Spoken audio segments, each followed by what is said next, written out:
your headspace has to be clear as far as like, I know how to do evals, I know how to write goals, I know how to do treatments. You just have to be able to do it, because there's going to be all this clutter from everything else. Learning new electronic medical records, learning new systems, learning the codes for the doors just to get in and out of the stairs. Like, there's so much to learn that you want to be solid in your skills. Hey healthcare providers, you're listening to the Burnout to Lit Up podcast. Hosted by myself, Erica, and my husband, Michael. We're an OT-PT team that understands the healthcare industry's got some serious issues. Inspired by our own experience with burnout, we've made it our mission and passion to help you navigate your career in healthcare by cultivating wellness, growing both personally and professionally, and advocating for a better workplace. Whether you are a clinician or manager, new grad or seasoned vet, join us each week as we share interviews, research, stories, and strategies that will give you the tools to go from burnt out to your most lit up self. Let's dive in. Welcome to the Burnout to Lit Up podcast. What's up, guys? This is a show on holistic wellness for healthcare professionals. All you phenomenal healthcare providers out there. Your forehead is peeling from our ski trip. Yeah, apparently you can get sunburn in the snow. You know what? And Which I feel dumb for not having the foresight there. You know what I mean? Because you are number one, like Prep Master Flex. Yes. What? Prep Master Flex. Is that a thing? It's like preparation, like prep. I don't know. It's fine. Everything's fine. You're always super prepared with the sun. And I got sunburned too, but my makeup has an SPF in it, so I'm surprised my face and my neck got sunburned from, like, how many hours did we ski? Sure, I mean, no more than three, 4 maybe. But I'm so well prepared when we go to the beach. Like, I won't get burned like how I did skiing. How long were we in Thailand? 2 weeks? I spent 2 weeks in Thailand in, like, the most blistering sun, like, other than Miami, and I got 0 sunburn. I was, like, diligently covering with SPF 50. If you've never seen Mike apply sunscreen, man, he is thorough. I never got sunburned one time on that trip, and then go skiing a little bit, and bam, blammo. You can't win them all, Mike. You can't win them all. I just noticed your forehead because I'm so close to it. I'm looking at you, super close to you. Anyway, welcome, guys. Man, I want to share an experience. This week is the week of the bugs. I've had 2 encounters, and I name my bugs. I don't know if you guys name bugs, but that was a piece of advice I got when I was young, actually, because I was really into American Girls, the American Girl Company, and I loved their magazine. Like, you guys know, if you guys were into American Girls, like, I was crazy about them. I love their magazine, and one tip that it was like at the end of the magazine where girls wrote in asking for advice, and one of them was afraid of bugs. Okay. So the advice was it was recommended, like, to name the spiders, so to make it less scary. So I've been doing that ever since. So we currently have Theodore residing in our bathroom. Yeah, he just chills. He minds his business. You know what? I saw him crawling up the wall while I was showering this morning. And it was, like, too slippery. He kept, like, falling. So he was like, fuck this. And then he started going down. Like, he was like, I'm done. Like, I'm finished. And he started climbing downward instead of up. But because our ceilings in our bathroom where we're living now, it's really high. So he's really high up watching us, or watching, like, you know, when I shower in the morning, watching me shower. And I feel so, like, my personal space is being invaded. Stop. Because he's just staring at me. You're the one who's right above. Home. We're just renting. I know, but, like, he should pay rent too, man. He has, like, all his little residence in our bathroom. Yeah. He's paying the cheapest rent in the Bay Area. And then today we had Franklin. Now, Franklin, I'm not sure what he was. I thought it was Theodore. Oh, wait. No, Theodore's a spider. Okay. Franklin is the other thing that I trapped under a bowl. It's like one of those stink bugs, if you've ever seen, like, those weird shaped stink bugs. But so I walk in the house because I took Mike to work, and I came back home to record another interview. And the first thing I see when I open the door is Franklin. I'm like, who the fuck are you? Like another guy not paying rent, just living with us. Like I did not invite you. She's like, there's a creature. There's a creature. It's slow moving and it's not a bug. That's what she texted me. I didn't say it wasn't a bug. Of course. I thought you said it wasn't a bug. I said it's a creature. I'm not sure what kind of creature this is because I've never seen anything like it. It's not a bug. Like, what is in our apartment? It's like, it's that episode of, oh my God, what's that show? Oh, How I Met Your Mother. The cockamouse. Is it half cockroach, half mouse? I don't know. They weren't sure what it was. This wasn't like that, but this was big enough where I remember putting the bowl over it, and I'm thinking Franklin seems like an appropriate name. He seems really like old, like, hi, my name is Franklin, and I'm 100 years old. Now I have to eat out of a bug bowl now. Thanks. You washed it, right? I did wash it, but still, it's going to be in my mind that like a bug was in there like crawling and... I don't like that. The whole experience for me was very put the unpleasant. bowl over it. I didn't know what else to do. I didn't want Franklin to just run wild in our apartment. Yeah, you don't want to squish those because they'll smell really bad. Ew, I don't like... I've been dealing with Theodore quite well because he's really too high. But actually, when I was he's just chilling. He's not coming down. But he's a pretty big spider. I do not want him to come down. Every time I'm showering, I'm just staring at him like, please just stay in your corner. He's not gonna just like rappel down onto your face. He doesn't like. He just wants to. One chill. time he fell. Yeah. So he fell on the ledge of the window, and then I got really nervous, and then the shower head fell on my head. It was like a really bad shower. Sometimes the shower head just falls on my head. Yeah, it's on like a latch. Yeah, travel therapy life. You know, just kind of like shitty apartments and. This isn't like a shitty apartment. It's actually pretty okay. It's just old, and it's old. Yeah. Well, that's all I can say, and it's in a really loud area. Yeah. It's not that loud. Yeah, it's okay. We're just on frat row. No, but I don't hear the frats. It's way less fratty here than I thought it was going to be. What's loud to me are the people that sometimes, like on a Thirsty Thursday, oh, that's tomorrow, you know, where people like are, oh my God, people, yeah, like, but it's like one group maybe, and once in a while, so whatever. It's been really my expectations have been like really blown away by like how quiet it's been. Anyway, yeah, so those are just updates. Hit me with a card. Let's card it up. Card it up, yo. Cardi B. Oh, Money. I had that song in my head all day. Money. That's all. Just that part. Did you ever watch an interview with her where she's speaking English? Yeah. She doesn't speak very well. If you want to feel dumb, listen to Cardi B speak English. I've seen like one interview. I'm really bad at keeping up with celebrities. Like I didn't watch the Oscars. Like we didn't watch the Oscars, and I feel kind of left out. But like I just don't like. No one needs to watch that garbage. No, but so a lot of people make a whole thing, and I get it. Like my mom, like your mom, like they all watch it, and it's like it could be like a fun thing. I just like I don't keep up, and it's not like I don't care, but like I kind of Roma won every award. Yeah. Who? Roma. Oh yeah, we saw that movie. Yeah. We have our own opinions about it. You may have thought it was a masterpiece like the rest of the world, but I thought it was a great movie. I liked Roma a lot because I'm very into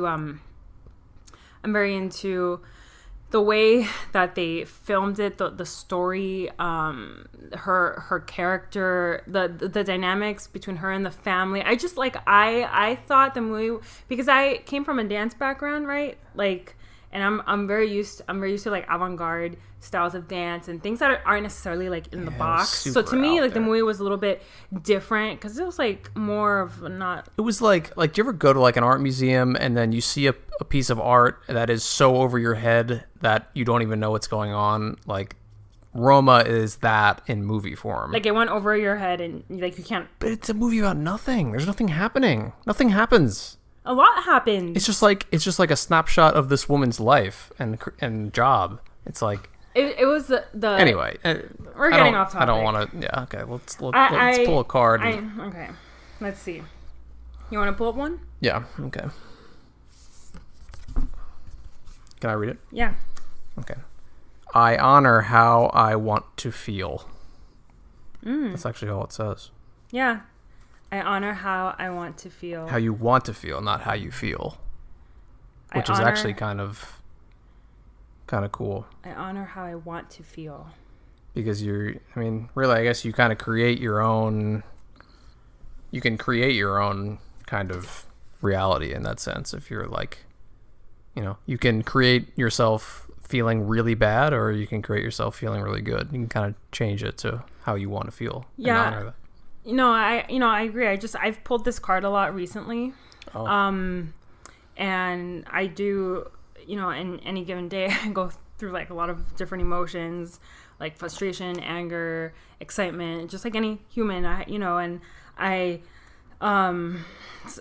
more I realize that I can acknowledge and like allow myself to be angry for something, and then it's okay, like have this feeling, like honor it, and then don't get stuck in it. That's the big thing for me. Don't get stuck in a particular feeling,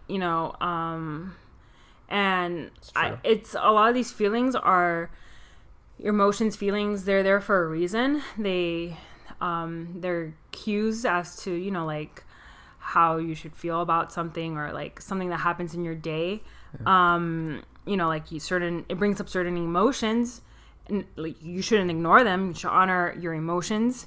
But for let me, them in, you make sure you acknowledge them, but don't let them like take over your life, which is something you're kind of learning. Yeah. Dealing with stress. Because you kind of, I don't want to speak for you, but you kind of let it like lately. Yeah, today. Travel therapy is a stressful lifestyle. You have to worry about where you're going to be and what's going to happen, a couple months from now. And you're trying to plan too much in the future when it's kind of taking away from your present moment. And in that sense, you can carry. So I have to honor it, and then I have to not let me spiral. Not like let you spiral into like different thought patterns that aren't going to help you. Yeah. You know what I mean? Like control what you can control, and the things that you can't control. There's no reason that you should be putting nervous, fearful, negative energy into those things. Just work on being present. And that's something that we have been working through lately. So cool. Yep. Nice card. You guys are going to love our guest. You know what the best part about our guest is this week? What? That she's a fellow Nittany Lion. We are. Penn State. I'm not a Penn Stater. How many more days until football season? Oh my God. If I see someone else, we're in February. If someone else posts how many days till football season, I'm going to punch you in the face. I'm just like remembering an inside joke. But seriously, I know you're obsessed with football. Love the footballs. So Julia is a travel therapist. She's been traveling as a speech language pathologist for the majority of her speech language pathology career, and Julia is the founder of the Traveling Traveler blog. She also founded a incredibly successful Facebook group for traveling therapists that if we you guys are are a part travelers, of. It's one of the most informative Facebook groups that are out there. People are super active, asking questions. People are in there posting blog posts that are really helpful, answers a lot of questions. It helps me a bunch too. Yeah, even if you are thinking about traveling, I think Mike was in the group for years before we decided to be. That's true, yeah. Yeah, so Julia, she gets a lot of joy out of being able to help other traveling therapists because, like, from her experience, there was no place where she could go to find answers to a lot of her questions. So she has created that space for many traveling therapists. And Julia is just a light. She obviously loves to travel. Duh, she's a traveling traveler. Yeah. But she, she talks about just like the ups and downs and the real hashtag real life, the real talk of travel, because it's not like this glamorous thing that a lot of recruiters and a lot of like companies make it out to be. And so Julia gets really kind of heated about that, and I do too, because it's something that we address, because a lot of new grads and people that are still in school, right? These recruitment companies are feeding us lies. They have the tendency to prey on you a little bit because, on kind of your naivete, like Naiveness? Yes. Except naiveness is not a word. Naivete is a word. I've never heard that word before. Anyway, if you have a really good recruiter with travel therapy, it can be really easy. They can be really upfront with you, but a lot of times, I mean, you can get kind of like a not so great one. And then, where do you go to for answers? That's kind of where Julia comes in. Yeah, Julia fills many gaps with her blog and her presence and her group. So this is a great one. Even if you think, oh, I might never, I'm never going to be a traveling therapist or a traveling healthcare professional. There's still like a lot of good gems, and Julia's a great person. I loved interviewing her. So yeah. Yep. Jazz. Enjoy the episode, folks. See you guys later. Oh, wait. Oh, what? Don't forget to rate. Keep forgetting. Oh man, no, actually last week I forgot something, so I'm gonna say it this week. Share our podcast with your friends.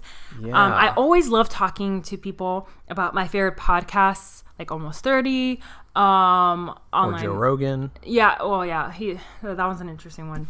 It's a good one. It is. He had Dr. Phil on. Oh, really? Yeah, like I think yesterday. Oh, well, I have to listen. I listened to some of his podcasts. Like, some of his interviews are really, really good. But I love Almost 30. There's a lot of different, like, ones in different genres, like The Blogging Millionaire. I mean, I love recommending my favorite podcasts to people. So if you are loving this podcast, share it with your coworkers, share it with your other friends in healthcare or even not in healthcare. Just anyone that you feel like would really benefit from listening. Share our show with them.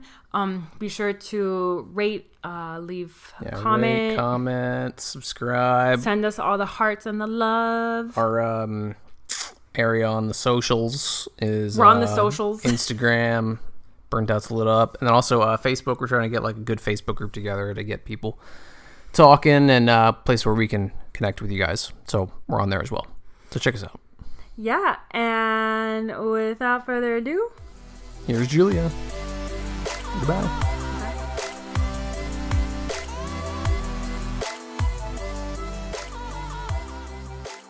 So Julia, welcome to the show, and I'm so happy to have you and to chat with you today. Thanks for having me, Erica. I'm so happy to be here. Yeah, so fun fact, I know now that you are in Hawaii, so that's awesome. How is Hawaii life? It's wonderful. It's a great culture, a lot of outdoor activities. I love living here. Right now it happens to be raining, kind of like the rest of the U.S. We're in like a big polar vortex or whatever it is, but it's a great place to be. Yeah, hopefully we'll join you soon. I mean, who knows with our travel therapy life. Yeah, well, if you guys come to Hawaii, you definitely have to come and either stay in our room for a night or hang out. We love taking in travelers. Ooh, that'd be awesome. Oh God. Okay. So, for those of you that don't know you or familiar with you, who are you? And you're involved in so many cool things. So can you share a little bit more about yourself? Well, my name's Julia Kuhn. I'm a speech language pathologist by trade, and I'm the blogger behind the Traveling Traveler. That's also my Instagram account. Then I actually got started in the social media world because I started a group 5 years ago for travel therapists called Travel Therapy Therapists. So just a little bit more about me. I've been a speech language pathologist 10 years, and I've been traveling for about 9 of those years on and off. So I've worked East Coast, West Coast, Hawaii, south of the U.S. I've been all over the U.S. I've worked in acute care, inpatient rehab, brain injury units, SNFs, outpatient, you name it. I've kind of seen a bit of the gamut of everything traveling around. And I love that. I love the flexibility that travel brings. I love the clinical skill enhancement. And really, it saved me from burnout, which maybe we want to talk about later. And then, I got involved in social media about 5 years ago because I felt lonely as a traveler. I was always traveling alone. I didn't know that many travelers. And I got inspired to start a group on Facebook to connect travelers. And what I didn't really realize at the time is that a lot of people felt that way. So now there's about 9,000 people in the group, and it's become more of a resource for travelers too. So when I realized that people were really coming there to get questions answered about travel, that's when I started blogging. And I started my blog, The Traveling Traveler, to help to answer people's questions. And that's where I am now. So thanks for having me on the podcast today. Yeah, we've been in a part of your community for a while now, even way before we decided to do travel, because it was always in the back of our minds, and especially my husband, Mike, he wanted to do it. And your group on Facebook has provided us with so much support. And I know it's a really safe place because people can post anonymously through you. So that's really great because everyone's voices can be heard and everyone's super helpful. Yeah, we're definitely going to talk about burnout because that's pretty much my area. That's your jam. Yeah, that's my jam. But I want to ask you first, how did you get into SLP? And I know some of your backstory when you were younger. I know you talk about it on your blog with your history of your condition. So how did you start with SLP and getting into healthcare? Well, I mean, going really, really far back, where I talk about on my blog. So when I was born, my eyelid was destroyed with a forceps birth. And from the time I was born to 9 years, I had 6 major surgeries on my eye, somewhere as long as like 6 and 8 hours long in length.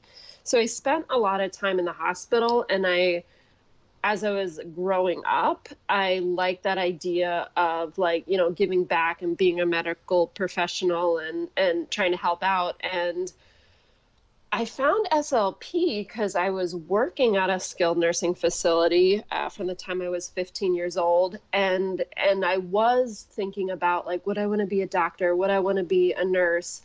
And ultimately, I found SLP because I liked what the SLP was doing there. I could see progress. I could see myself doing it.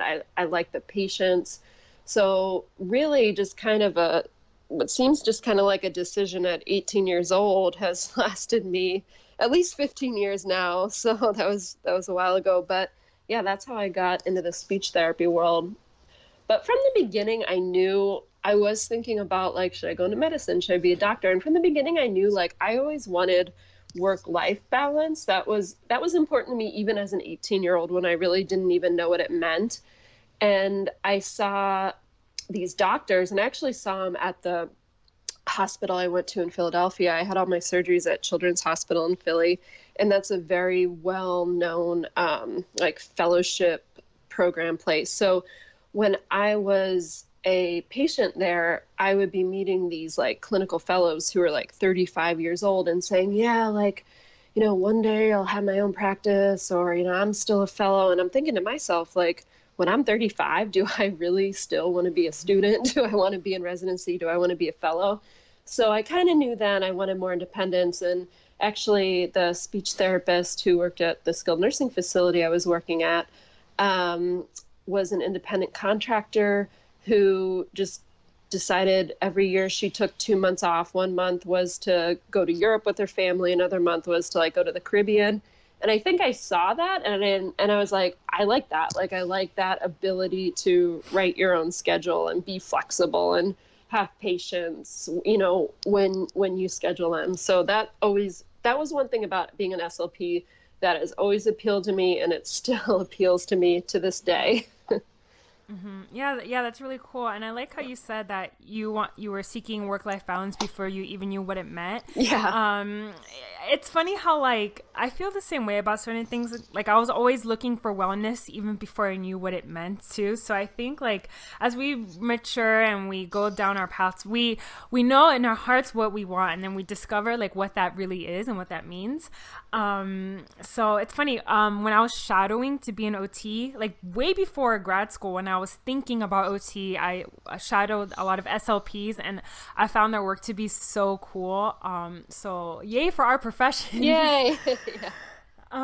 So in terms of burnout, because I know you touched upon that, what have you experienced burnout? And if you have, or what was that experience like for you? Yeah, I've absolutely been burned out in so many different ways and shapes, but I keep on pursuing SLP because it does give me the flexibility to really kind of work when I want to. So Initially, I got really burned out in working in skilled nursing facilities who were just looking for profits essentially. And I think if anyone who's working the SNFs can feel that, you're just a machine. It's a therapy factory. You're pushed to see so many patients a day, just go, go, go. Probably the same for outpatient too. So I initially experienced that like really young in my career, and I was able to overcome that through a lot of the flexibility of travel, because I realized young in my career, my skills were limited, and I realized I was really only able to work at places who were hiring me based on my skill set. So I was able to branch out with travel and really get trained in some unique skills that made me a viable job candidate at places that essentially valued me more for my clinical skills versus just being, a factory clinician. So that's something I think really anyone can do is if you're not happy with the job you're in and, you want to look at different opportunities, set your skills as, like ahead of others, make yourself a better clinician. So that was kind of the first way I was dealing with burnout, was in that. And I traveled, for years and years and years on top of that. And then I got burned out again recently. It was mostly because I was working full time as a traveler, then also doing my blog and business full time. So I was working like 80 hours a week easily.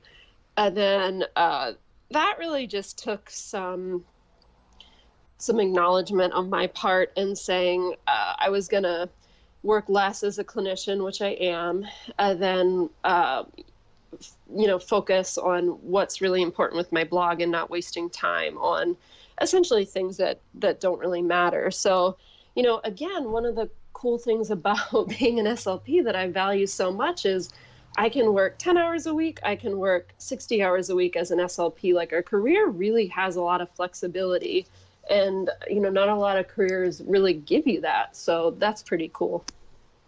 Yeah, I think our careers give us, being SLP, OT, PT, I think we can find the stability we're looking for if some of us want that stability, or we could find the flexibility. Yeah. So we can really have it. We can have our cake and eat it too. Yeah. So for you, have you always had a passion for travel? Because I know some people like love travel, and some people like don't even like to sleep in another bed. So like, have you always had that passion for travel? I think I always have. In like as a kid, my family didn't like travel a lot per se, but we had some relatives like on the other side of the US, more like in the Midwest, that we would like take a road trip out to their place. Stuff like that always really excited me. I liked seeing new places, the way that different cultures worked. And then once I got like more independent, like I was in college, I tried to seek out opportunities to travel with school groups and stuff like that. I really only started traveling solo when I graduated grad school, and I just bought a ticket to Europe for a month by myself. That was kind of my first like solo travel. I'm going to do this type of thing. So I've always had the passion, and just the kind of lengths and depths that I've been going have been growing over time. Cool. Yeah. I love travel too. And I know we have a lot of travelers that listen to the show. So I know you have this Facebook community that we've talked about, and you have your blog. So did you start that for fun at first? And how did you, like, what motivated you, or, what really drove you to keep at it and to grow it? Yeah, I mean, I absolutely started the Facebook community selfishly. I wanted to just meet other travelers. Traveling's hard, and when you're and this was, got to look back a couple of years. This was when I was going through that sniff burnout too. Like, I felt down on myself as a clinician. I just felt like, what am I doing? And I really wanted to connect with other travelers. And I wanted to know that there was more to traveling too than just kind of these these jobs I was getting. I wanted inspiration. So I absolutely just started it for fun and grew it. And it actually helped light me up and get over my burnout. Like there were some days where I was so burned out from work, but I would get on the group, and this was back when there were only a couple hundred people in the group, and somebody would ask a question. And if I was able to answer that question for them and help them out, it just like lit me up. I was like, oh my God, like I'm doing something that matters, which is crazy because I was, also a speech language pathologist, but I was just so burned out of that work at the time that this was giving me life. So yeah, I just did it, and I never stopped. And then sometimes, you look at people and you're like, how did they grow that like big following or big blog? And a lot of it's easier than you think. It's just doing it consistently and not stopping. And that's what I've been doing for the past 5 years. Wow. Well, you just answered my question, about what lights you up. Yeah. Because I love asking that question. But yeah. Yeah, I love the group and helping people, and that's like a big passion of mine. Absolutely. What are some of the biggest hurdles that you've experienced in travel therapy, or some of the most common hurdles that a lot of travelers in your group experience? I think some of the biggest hurdles, first of all, is actually finding a job. So there's hundreds of travel agencies out there, like thousands of recruiters, and you have to go through an agency and a recruiter to get a job. There isn't software you can get on that you can swipe and find a job. I mean, believe me, I'm like rooting for people to make that software. But until it's made, you have to manually go through somebody to get a job. So just finding like that person and that job. And then when you get the job, finding housing. Years and years ago, it used to be that agencies would get housing for you. Now, like corporate housing is so expensive that you can do that. But if you do, you're not making a lot of money on your travel job. So a lot of people try to find housing themselves with tax-free stipends that you can receive that aren't the price of, corporate housing that's still affordable. So, but finding it can be a challenge. And then also you can show up at this job and it could be, it could be one of the worst jobs in America. Or it could be one of the best, you don't know. So travel jobs are temporary jobs and they hit the market because you can't get somebody in the area to staff them.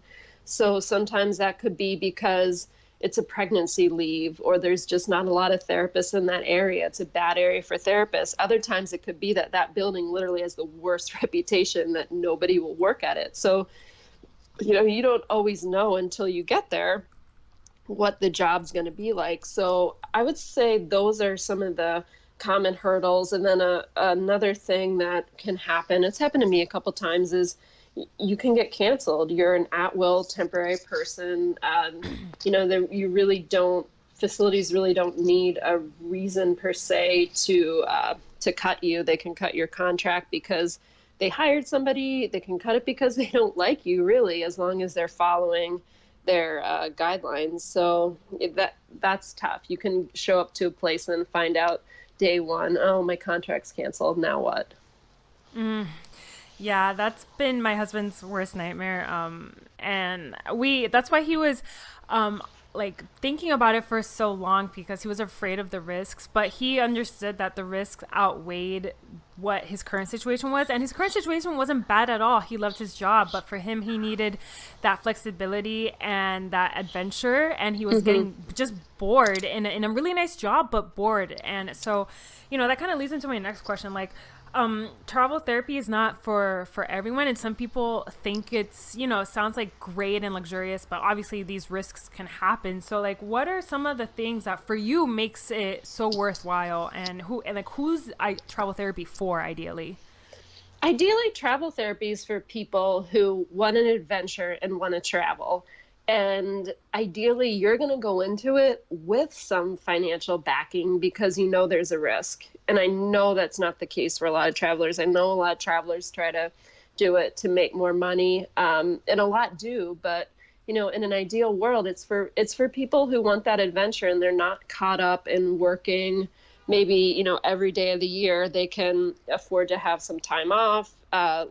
People who are living more of like a minimalistic lifestyle, don't have a lot of stuff. Just like people who want to learn, people who like going into a new place and learning and sharing and are flexible. They aren't too stringent on, doing things their way. So in my mind, that's an ideal traveler. But when the travel world kind of casts a wide net and you get a little bit of everything. Mm-hmm. Yeah, actually, the reason why we're in the Bay Area is because my husband's travel therapy job, it's that position is open because the cost of living is so expensive that no one can afford to live here. Yeah. So we're actually doing this more so for the experience of just being here temporarily. So what are some like key things that therapists should be aware of or look for in terms of like getting the best end of the, I don't know what the phrase is, but getting like their best, getting what their money's worth, or I should say.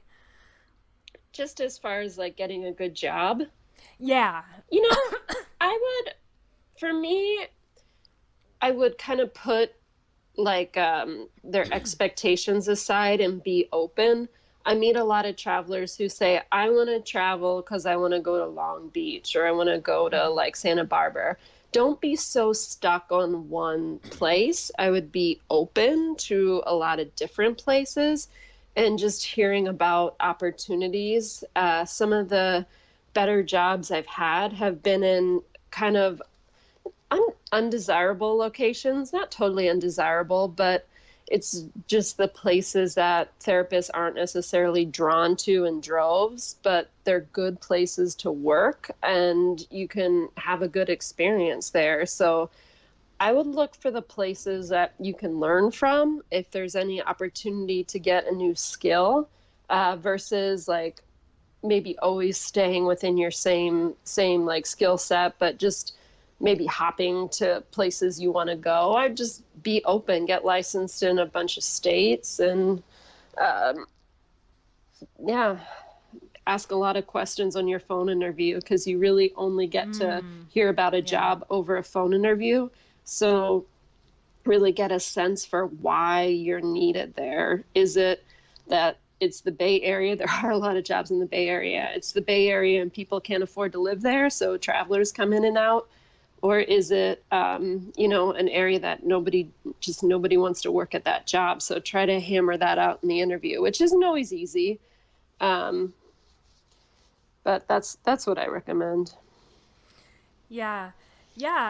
Those interview questions that you brought up, we've talked about interviewing before, and my husband, he's very wary of not just taking any opportunity that comes his way, because he really prioritizes for him not being in a place that kind of positions you like to be in a factory. Like he likes, so one of his biggest questions is always asking, how long do I get to work with the patient? Is there overlap?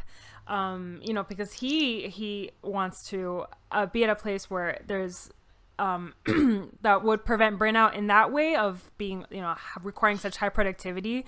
So do you have any tips on, what interview questions someone should ask to make sure that they aren't going to burn out in this short-term job?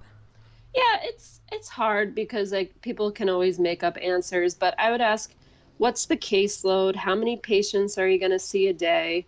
How long are the sessions? How many other therapists are in staff? Like, why did your last person leave? Why do you need a traveler? If you're in a SNF, you can ask how many Med A's are in caseload versus Med B's.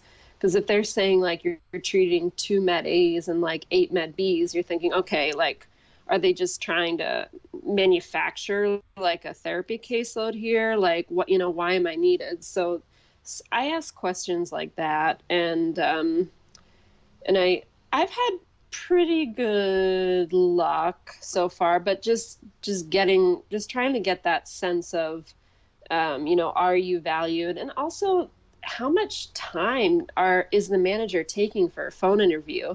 If the manager is just trying to get you on and off the phone in like 5 minutes, you're thinking, okay, like they really don't have a lot of time, versus I've I've phone interviewed upwards of an hour for certain jobs where every single SLP on staff came in to do the interview in a conference call.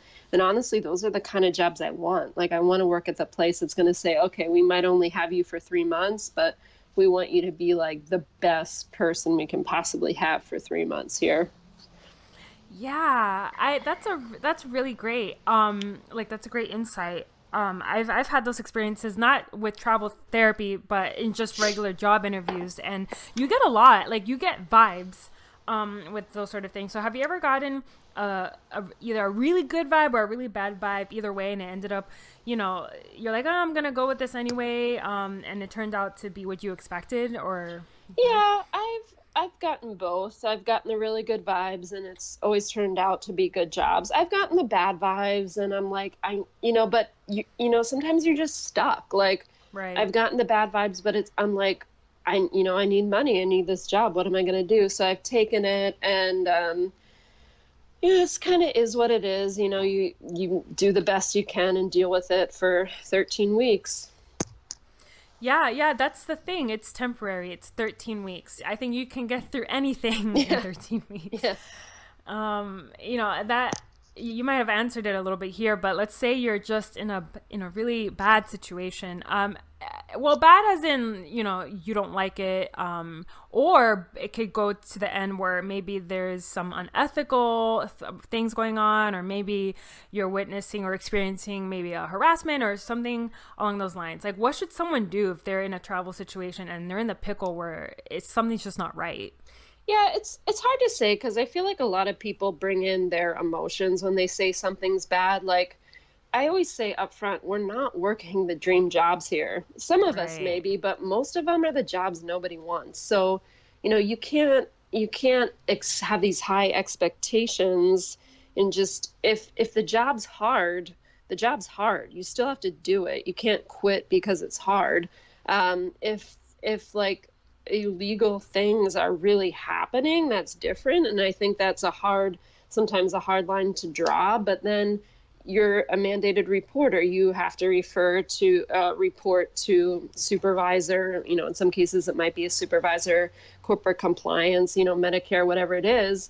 And when you do that, you might want to end the contract. And there's, always options to get out of a contract. But I think sometimes travelers do have a hard time distinguishing between, this is just uncomfortable, this is a hard contract, I'm not used to working this hard, versus like something unethical is really happening.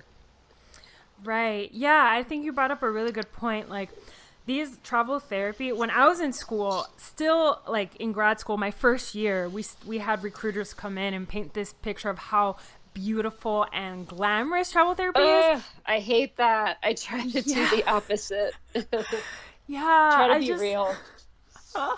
That's what we need, because I mean, our first year of grad school, like, we have people coming in during our lunch breaks, different recruiters. I mean, I've been on lists for years. And it's like, what? Yeah. So can you talk about that? Yeah, that's one of the issues I have with the industry right now, and something like I like to write about and bring education to, is that this life, it's not glamorous. Like, it's, you can be in some bad positions, and a lot of agencies like to sell to new grads, and because they don't know any different. And a lot of agencies like to sell that new grads are going to get mentorship, but then they go into a job where they get nothing. So, for me, like, I just like to be honest and say, like, it can be really hard. It can be really tough. Nothing's guaranteed.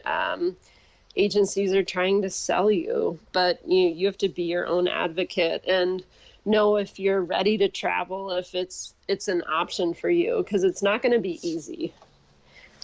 Yeah, and I'm really glad that you brought that up, and that you talk about that, and that you have like these like you work to shed light on the truth, because I was fed that it's this like beautiful thing, like you get to wake up, you know, in Santa Monica every day, and then the reality is, you know, you get a contract in maybe the Midwest or somewhere where you didn't expect, and no one tells you that. And we had teachers tell us their stories of travel therapy when they were, you know, younger and decades ago. And I just remember thinking like, okay, you know, you have to take everything with a grain of salt. Like, and this brings up the question, like, should you travel right out of school, or should you like wait a little bit, or like, is there even a right answer for that?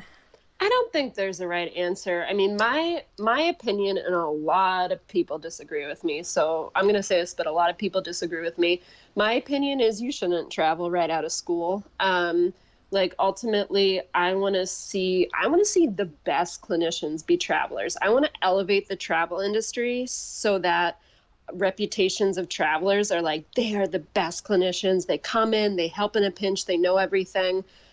So to me, like, I want travelers to be like the best of the best. I'm not saying you maybe can't be that as a new grad, but I'd really want to know that you have a good knowledge of your skills going into a travel job so that you can help in a pinch, you can do the job. And it's hard to say when you're ready for that, because yeah, some new grads are ready for that. Some people are never ready for that. There are people who ask me, you know, should I travel? And my answer is no, absolutely not. Like, you are barely surviving day to day at your current job. Like, travel is not for you.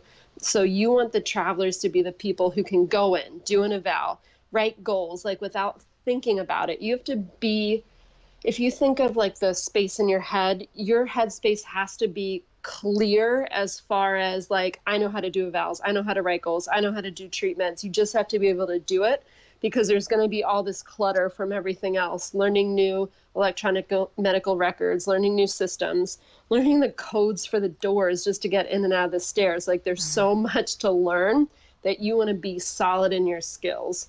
So I always recommend that you feel like you're an independent clinician when you're going into travel.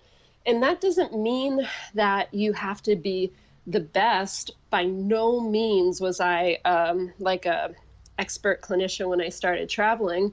I think I am now, and I think I established that 3 years of traveling. I was a very novice clinician when I started. I started a little over a year as an SLP. You know, I could do the basics and get the work done, and I was independent in that. I had worked in other facilities other than my own, which I think is a good marker. Like, if you work for a big sniff chain or an outpatient clinic and you're given the opportunity maybe to float to another building, instead of saying, no, I don't want to do that, I don't want to drive, take the opportunity and see how you do. See how you do walking into a new place, not knowing anyone. Can you get in? Can you see your patients? Can you figure things out? Because that's what travel is going to be like. So if you can just go into a new building or a per diem job and kind of pick up a schedule and go do it, is that comfortable to you? Do you like that? Or not? Do you enjoy the comfort of kind of always knowing the same routine day in and day out? Mm-hmm. So yeah, that's what I recommend. And like I said, people are definitely really pro advocates of new grads traveling. And I don't want to say I'm not a new grad traveling advocate, but what I am an advocate for is all travelers coming in with knowledge and experience that makes us strong clinicians. Oh, great. That was perfectly, well, yeah, I agree with that. And that was beautifully stated. You're right. Elevating the game for travel therapists. And I know, like, just coming from a place where I was an adjunct professor, and when I was a student myself, when I was doing my field work, I got feedback that I just need more experience. I'm like, well, yeah, I need more experience. This is my field work. I'm gaining experience. But I think a lot of, from my perspective as a student, and then being an adjunct, and just seeing like people like that, we're really just students, were gaining experience. And I think it's going to take a lot of those like moments where gut checks where, okay, maybe I need to stay here a little bit longer. And I think it's like everyone has their own barometer of what they're ready for. And sometimes it's going to take, falling flat on your face to realize, oh, maybe I need to revisit or rethink about like I need to gain more experience in this area so that I can feel confident and ready to take on anything that travel throws at me. So I think that's really wise advice. As far as like, being a traveler and traveling and all that stuff, do you find it difficult to feel like emotionally or spiritually grounded? And what do your routines look like that help keep you grounded? Yeah, that's definitely a hard part about traveling for like years and years and years. So a big, more or less like issue for me for a couple of years was I never felt like I knew where my home was. Just from like an emotional level, like physically I had a home, but it didn't really feel like home. So we mentioned this before the call, but I actually live in Honolulu now, which I've only been grounded here for a little over a year. But that was such an amazing thing for me, because I came here maybe about 3 years ago, but I felt like this could be my home. And that was like one of the first times in years and years and years that I actually felt like I could be home somewhere.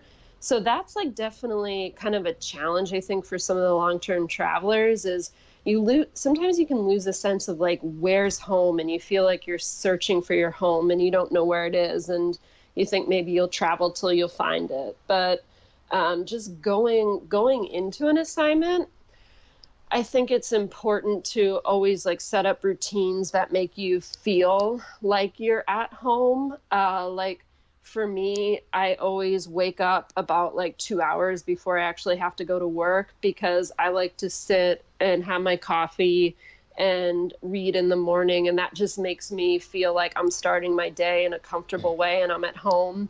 And I set up my like closet in a certain way at every assignment. I take the same lunchbox with me, and I eat the same foods. And that's like a big one, is when you're going into grocery stores, it can be like overwhelming. You're like, I don't know where to start. What do I do? But if you eat, it might sound weird, but if you're always eating like the same foods and you just kind of go and get them and you're like, okay, easy. Like I know what I'm eating. You can experiment more as you're in an assignment longer, but kind of just doing some of the same routine things on every assignment. That's what I tend to do to kind of build my home. And then I also just have the same hobbies that I enjoy. So I like to hike. I like photography. I like yoga. So I seek out those things. And when I started traveling, to be honest with you, I didn't have any hobbies. And that killed me. And if you think about it, like I was in grad school for years, as a student, I started traveling, maybe I was like 24 or 25. All I really knew was the life of being a student and kind of hanging out with my friends. So I didn't know what I really enjoyed to do. And then I was at a loss my first couple of contracts, because I'm like, I'm here, but what do? I don't know. So it took me some time. But once I figured out like what I really enjoyed, then it made everything so much easier, because I had a game plan going into assignments. Like, okay, I know I want to do this. I know I like that. So just kind of learning about yourself and finding out what you like to do, I think makes you more at home wherever you go, because you can find your activity or your people. Wow. Yeah. Thank you. Thank you for sharing, because I know that, you and I, like, we like that adventure, we need that flexibility, but to some degree, we all need a routine. It's what keeps us psychologically safe. So finding that routine can be difficult, but what you said about eating the same foods, I definitely find that grounding for me. When I did my field work as a student in Boston completely by myself, what gave me comfort was making my same bold recipes and having like just a little routine of it's. I never thought about it until you brought that up. It's really cool. Yeah, people bring it up to me all the time. They're because I pack my lunch for work, so they're like, you always eat the same food. And I'm like, yeah, but that's like what I do. I eat the same food. Like it keeps me grounded. Yeah. And I love that you have slow mornings. I'm such an advocate for slow mornings, like 1,000%.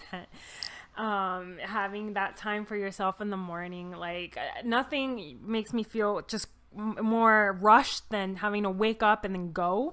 So I think that's great advice. And something else that my husband and I do, even though we're newer to this travel lifestyle, is that he likes to find like wherever we're going. I mean, mind you, this is our first assignment, but he likes to like find places to go. So like we have fun things to do, not every weekend, but like really like to find time to explore, and then also have time to rest and chill. So it's kind of like balancing both. Yeah, I mean, if you're really avid about exploring your area, working 5 days a week and then having 2 days off, it really isn't enough. Like, I left my last contract doing only like half of really what I set out to. Like, time just flies, and you can be super busy on contracts if you want to. Yeah. So you can, that's the beauty. You can take a month off, or you could take like no time off. Like you can, it's up to you. And I know some travelers that you're familiar with, like they went to Indonesia for like a month because they can. Yeah, I've done that. I went to Bali for a month a couple years ago. Ooh. I've done Costa Rica. I've been all over the place. That's a joy of travel therapy. Yeah, that's one of the best things. Like you get to actually travel for travel therapy. Yeah, you get to have more than 2 weeks a year off, which is cool. Yeah. And for me, like for people like you and I, that's a big deal. Like I prioritize having time to see the world. And I know a lot of people now, they value that more so than, not everyone, I don't want to generalize, but I know a lot of people are valuing experiences more than, having things. And I think being a traveling therapist, the having things part is really hard. So have you found that you've been more minimalistic in your lifestyle as a result? Oh, absolutely. I mean, I have almost like nothing at this point that's really that I need to travel with. I'm like I said, I live in Hawaii now. So when I just did my last assignment in California, I went with one checked bag that was 50 pounds, and then like a roller bag and a book bag. So like that was it for 3 months. And I don't have too much more at home. I mean, I have my home office, which is a lot of stuff. But yeah, I mean, the more minimalistic you can be, the less you spend on stuff. Like I said earlier, I think the best travelers are the ones who want to do it for adventure. And if you have all this stuff that you need to pack, if you have a big car payment, if you have this big like house somewhere, it's just all taking away from the money that you can be using to have a life adventure. Yeah, I agree. And this lifestyle has made me, like this year, I've decided to have a no shopping year. And I think that's a great one. Yeah, I used to be a avid online shopper. That's one of my downsides too. Well, that was my hobby during like my first assignment, which was in Texas of all places. So there's a lot of shopping in Texas, but my hobby was like shopping on the weekends, and that just ended terrible. It ended up with me having a thriving eBay business, selling all the stuff I bought and didn't want or need. Oh, wow. That's awesome. I mean, that you turned it around. Yeah. I'm going to do the no shop year, and I feel really good about it. I mean, we've packed our bags and we drove across the country I had a ton of clothes that I put in those vacuum sealed bags, but now I've gone through a cycle where now that I'm giving away a ton of clothes because I'm actually starting to realize what I actually don't need. So it's like this process is really like cleansing. I feel like it really cleanses you from the things you think you need. Yeah, I mean, at one point I moved. I was living in Boston for a while. I was living with a boyfriend, and when we broke up, I moved in with one of my friends. So I went from kind of sharing a 2-bedroom apartment down to like a very small bedroom. And I put all my extra stuff in a storage locker. And the whole time I was like traveling for a couple months, I was thinking about that locker, and it was like really bothering me. Like it was weighing on my mind. And I knew it would take some time to go home and clean it out. So when I finally went home, I just cleaned out the whole thing. I said on Craigslist and I said on Facebook, like, just come to my storage locker, take whatever you want. I got rid of the whole thing. And ever since then, it's been like so freeing. I'm like, I don't ever want to accumulate that much stuff again. Like, it weighed on me having it. Wow. Yeah. It's like this, you feel like almost like a physical weight lifting off your shoulders. Mm-hmm. Wow. Okay. So well, thank you for sharing that. I have one last question before we go into a lightning round. Okay. What advice, would you give yourself 10 years ago if you could like go back and give yourself some advice for when you first started out? I don't know. I wouldn't want to change anything about where I ended up. So I guess I just tell myself like everything's just going to work out. Like, just go with it. It'll all be fine. Yeah. Yeah. But that's really reassuring, because sometimes you're doubtful and the fear of the unknown, but telling yourself everything's going to be fine, everything's going to work out. Like it does, it's just, we just have to trust that. Yeah. Yeah.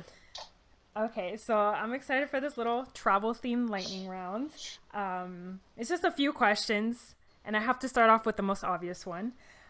So if you can finish this phrase for me, we are Penn State. I know Mike would like that. Okay. Yeah, Mike and I are Nittany Lions. Yeah, and I am by marriage. By marriage. Do you prefer traveling through by planes or trains? I like planes. Mm-hmm. Cool. Favorite travel destination? If you had to pick one. That's so hard. I really like California. I like Yosemite and in the mountains there. I really like hiking. So, even though I've kind of traveled the world a lot, I like going back to California because it really has what I want. It has these like big mountains that you can climb for days and days and days. Yeah. Yeah. We're going to go. I think we might go there this weekend actually. Oh, that's awesome. Yeah. Mountains or beaches? Mountains. Yeah. And your favorite hike ever? Oh, that's so hard. I did. I like, this is a really hard one, but Upper Yosemite Falls is a really good hike. Yeah. I wonder if we've done that, but yeah, Yosemite's gorgeous. So yeah. Awesome. Well, thank you for that. That was fun. The whole interview, I had so much fun and good. I think, me too. So signature question, which you kind of answered already, but what is the thing that lights you up? Yeah, I get lit up by helping other travelers, and just helping them experience what I have, or making their own journey, and having it be less about burning out and be stressed, but more about enjoying the experience. Awesome. And where can people find you? The Facebook group is Travel Therapy Therapists. My blog is The Traveling Traveler, and that's my Instagram too. Oh, great. Well, thank you so much, Julia. All right. Thanks, Erica. This is fun.